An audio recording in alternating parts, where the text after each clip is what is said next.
some small tips and tricks for doing small corners, like a lot of twisty corners in a row, for example, where you really have to flick it very quickly, is to use counter steering.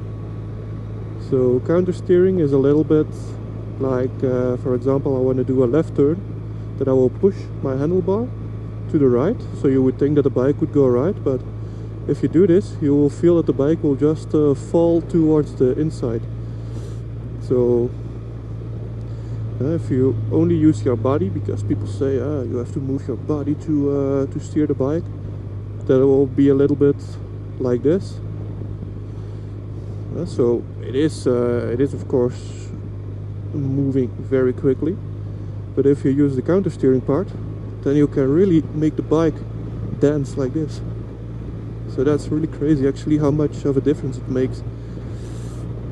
And it can be easy in a part where you have a lot of corners in a row, or just doing like some exercises on a parking lot. But of course also if you're coming out of a corner and you're leaning over, and you need to lean a little bit more over, or you need to lean to the other side of the corner, then especially just give it a little bit of counter steering and the bike will just flick over.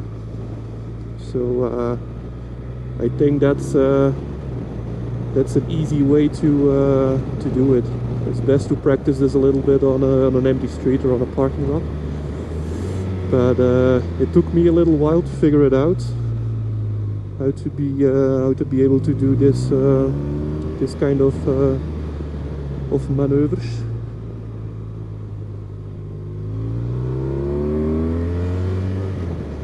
Because that's quite of a nice thing to do,